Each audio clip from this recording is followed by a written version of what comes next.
Thank you for listening. Built Different is sponsored by Frame of Reference, the series that dives into the vulnerable, messy, and deeply human lives of a close-knit group of friends. It explores how fear, past mistakes, and unresolved trauma shape the way we see the world today. Stream season 1 of Frame of Reference on the Roku channel, Tubi TV, Prime Video, Fawsome TV, and YouTube Movies and TV. Hello, and welcome to Built Different with me, Keith Benn. I don't know about y'all, but I'm feeling energized right now. You know, we're in Dallas, Texas. Shout out to the WATZS Podcast Network. They set me up good. I came in late last night, early this morning. Beautiful flight, amazing room. Thank y'all for that. Gotta shout y'all out. On my way though, I actually had a quite an interesting run-in with my shuttle driver going to the hotel. And we kind of missed each other. Like when the Uber says, Uber outside, and they give you like a couple minutes, then they start raising the price on you. Well, I actually saw the shuttle driver just kind of drive past, like he wasn't gonna stop. Like I was just supposed to kind of, he gonna sling the door open, and I was gonna hop in like we just robbed the bank, like the getaway driver. But we got into it a little bit, and it was all over a misunderstanding, like most arguments. And part of that misunderstanding, from just being emotional. It's late, it's 2:00 in the morning. People trying to go home. People got people waiting on them. People got second jobs, third jobs, and there was a misunderstanding. And he was a older gentleman from South Dallas. And after about 45 seconds of hey, calm down. No, you calm down. No. We realized it was just energy. It was just two men tired, trying to get to where they need to be, trying to make the bacon. And we actually had a great conversation. And I love when that happens. We had a great conversation about just the changes that have occurred in the world and in our communities. And he was a little older, but black don't crack, so I'm not going to assume. But he was probably about, according to the things he was telling me, he was probably about in his 60s, looking good for 60. And me, I'm not gonna tell you how old I am. If I will, can we bleep it out? 3, 2, 1. So I'm about years old, and we were talking about it, and a lot of our viewpoints, strangely enough, aligned. So I was flying in from New York. I'm not a New Yorker, but I was flying in from New York, and there were just so many relevant things that we touched on that if you put us in a time machine, whether we were in a horse and buggy back in the day, whether we were in an old Pontiac with the creaky wheels, or present day, nothing's changed. Ain't shit changed, but the day. And so it made me think about just generations, and generations in the sense of, our parents, our parents' parents, where we're coming from, and we look at each other like damn, what did Will Smith say? The GOAT, parents just don't understand. I think they do. I think the parents understand. They might not, understand how to send an email. They might not be posting on Instagram like us, TikToks, and doing the dances. Well, their dances are different, but it made me realize that we're all going through the same thing. We've all been through the same struggles. And so I got to thinking, because I'm always thinking, yo, what generation has had it hardest? And, so I like to have these deep talks after, a couple Negronis with some friends. And I know a lot of people don't drink Negronis. I love them. But whether you're drinking Hennessy, Cold Duck, you got your Moscato, whether you're drinking Moscato in the club, whether you don't drink, maybe you're drinking a glass of milk. I don't know, do we still drink glasses of milk? I know they did it on Leave It to Beaver and all those old shows for dinner, but I have these conversations, and it can be about anything, just it it again, it just I'm sitting here kind of stuck because now I want to go down so many different rabbit holes. So let me center myself. It made me this one soapbox that I have. If anything, I'm not gonna argue with you about a lot. You say LeBron's the greatest. You say MJ's the greatest. You say you're a morning person, night person. I don't know. Light liquor, dark liquor, doesn't matter. But one thing I will die on. I think millennials are the greatest generation. Now, the greatest, the GOATs, the greatest of all times. That brings me to today's lesson. I'm joking. Today's topic, the greatest generation. Why millennials are the true greatest generation. Now you're probably wondering why I'm so hard on that. Generations, typically they're a span of about 20 years, they say, where people are born in these 20-year stretches. And there actually is a generation that is called the greatest generation. And they're born between 1901 and 1924, 1927. I'm not going to give y'all a big history lesson. But for context, this is the generation that when they were about in their teens, early 20s, maybe even younger, they went through the Great Depression. They were going off the war. It was World War II. They had the Spanish flu, pretty big deal. Golden age of Hollywood, since we're in media. So a lot of people from that era experience those things, and they have this grit to them. They have this perseverance to them, all of that. And then after that, you have the silent generation, which I had never really knew that was a thing. The baby boomers, so people like my Uber driver. Generation X, some of our parents, depending on who you're listening, who's listening, parents, younger parents. And that ends in 1979. And then you have millennials like myself, 1980 to 1984, anybody born in that range. We have Gen X, 1995 to 2012. All right. And then you got Generation Alpha, 2013 to 2025. Jesus, I feel old. So we gonna get to the youngest in a minute, but again, I feel like millennials, when put the way you have Jordan and LeBron, and people can't decide who's the greatest, and some people say, well, Wilt, and you go back, you got Oscar Robertson, I'm not gonna do that. I really, really like if you're a greatest generation person, if you were born between 1901 and 1924, and you're listening, if you're listening, I want you to really hear me when I say, I feel you. But as the youngins say, respectfully, millennials, we got it. Now I'm gonna go back because, like I said, y'all went through some things. So the Great Depression, I understand it was hard. I really understand, and I've been hearing a recent tidbit when we talk about like black people and why we love Cadillac so much.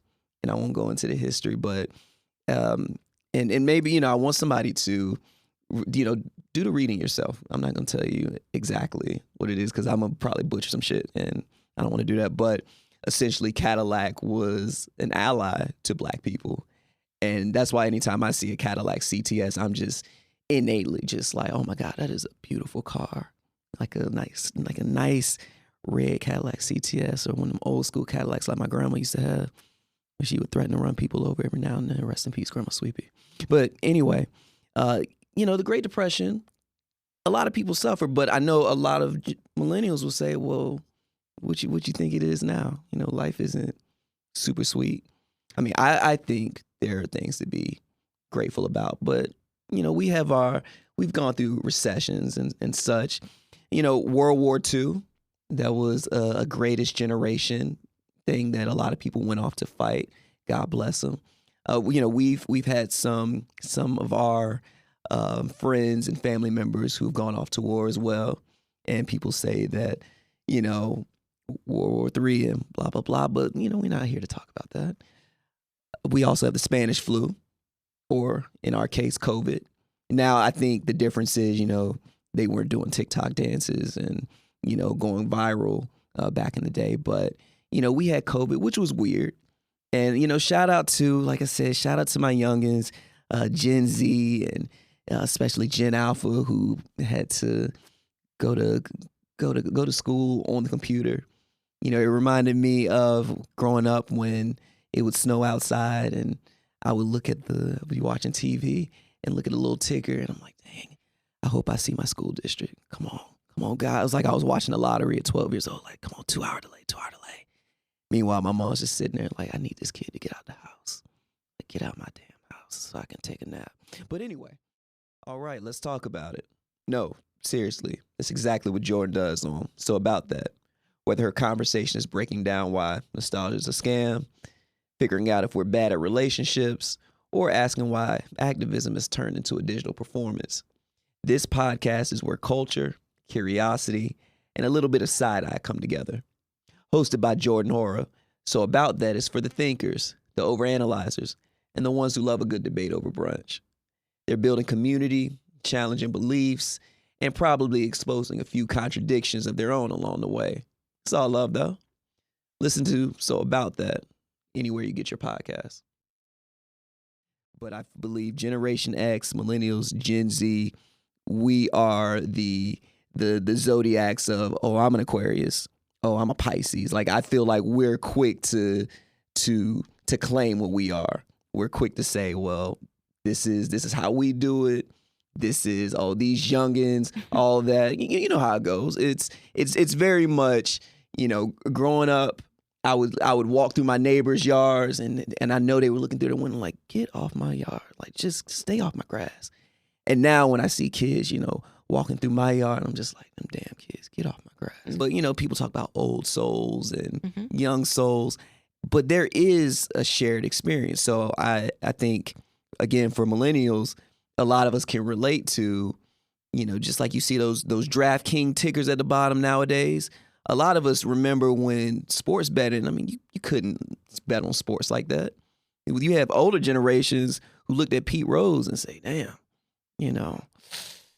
hate it had to be him. But it's a shared culture. When I get on my little tipsy soapbox, the reason I say this is because we've seen so much technological change happen in such a short period of time, right? I can remember burning CDs when you could only put 12 songs on a CD.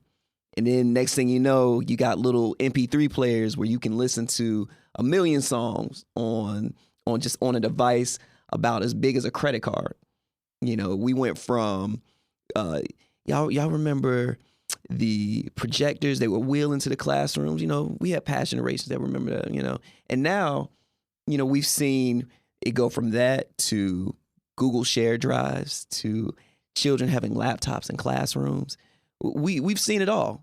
I think there's that shared identity, just like boomers say, man, these kids don't know what it's like. Mm-hmm. There's that generation who says, I walked 15 miles to school every morning. And, is that a lie? Probably. Maybe not. But I think there's that shared identity that we have, just as, when Black people get around each other and we laugh at the same jokes, when Spanish people or when Mexicans get around each other, when French people get around each other, it doesn't matter. It's just these shared identities that we have, these things where we say like, oh man, nobody got it like us. Mm-hmm. It's a beautiful thing. I think it's a beautiful thing. I had a conversation with my mom once and we were talking. She said, she was like, you know what? Perms are coming back. And I was like, what? Perms are coming back? Everybody, she was like, I know everybody went natural, a few years ago, but I'm telling you, perms are coming back. Everything is cyclical. And so, again, we talk about Spanish flu, and I know people would say, historically that just ravaged society. But again, look at COVID.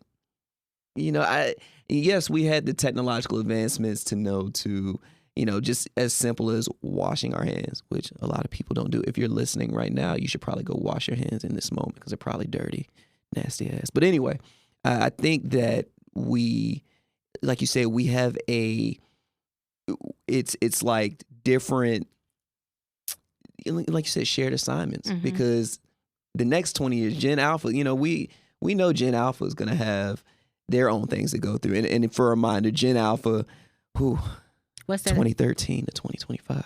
Oh yeah, they're gonna have to endure a lot.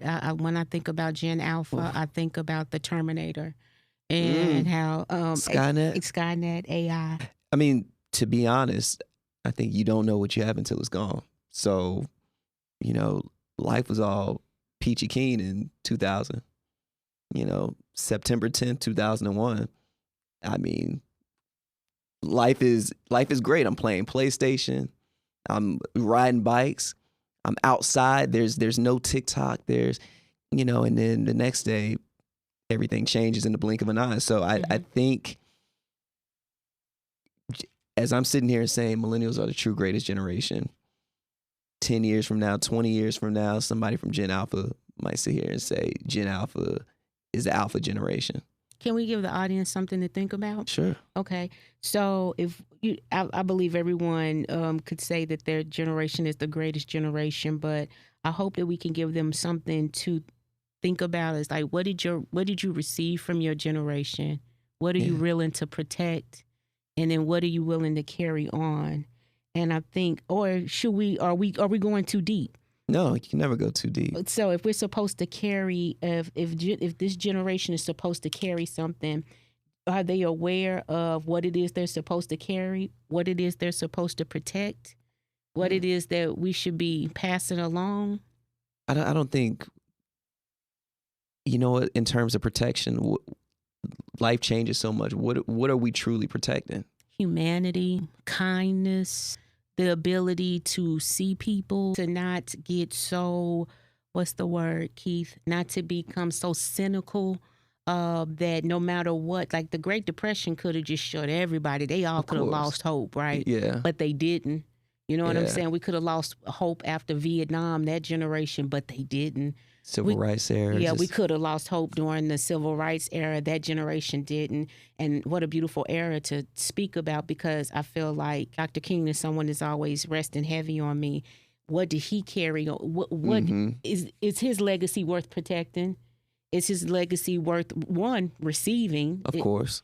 Then protecting, and then one, carrying on. And then if we listen to our parents or our grandparents, like I was a part of that generation. And that generation meant a lot to me. And this is what we should protect from that generation. And this is what the next generation should carry on. And then when we see young activists and we see young people that are very passionate about humanity and protecting rights, is that a part of every generation? And I think that's the thing. I think every generation needs to protect that. So, you know, some people might say, you know, let's take a topic like gay marriage. You know, you have people who are just like, wow, I would have never guessed.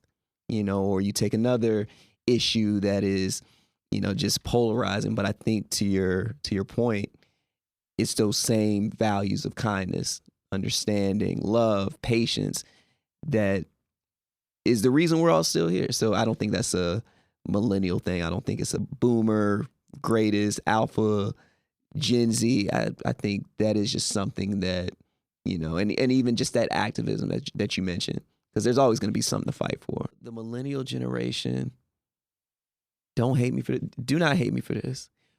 We are the golden corral. Matter of fact, we are the hotel buffet of generations, because you get a little bit of everything. You get that old school, you get that new school. There's still that connection to those values that we treasure. But there's also that willingness to understand what's to come. So, like I said, I think we're that Ryan's, that Fire Mountain of generations. Everybody thinks they've got life all figured out, but are you sure about that? Join Mario and Chris as they break down the assumptions, the myths, and the surface level narratives that shape how we see ourselves and each other. Subscribe to Are You Sure About That? And rethink what you thought you knew. Listen to Are You Sure About That anywhere you get your podcasts. So, with that being said, thank you for listening to Built Different on the WATZS Podcast Network. We would be grateful if you could leave us a 5-star rating and share your thoughts on Apple Podcasts. Your support truly assists us in connecting with a wider audience. To leave ratings and reviews, simply scroll to the bottom of the show page and click on Write a Review. Subscribe, since you are here. Follow, favorite, any button that resembles that. Just hit that and join our community. Let us know in the comment sections how you feel. You agree, disagree? I just want to talk to you. Visit the website for more information on our website. Send us an email or learn about the podcast network. Visit our website at watzproductions.com/podcast. That's Watts, WATZS productions.com/podcast. And if you're looking for more from the network, check out the WATZS Dome on Patreon, featuring exclusive content, additional interviews, and special events. So stay tuned for that. Lastly, and most importantly, share this episode with your friends who might find it interesting.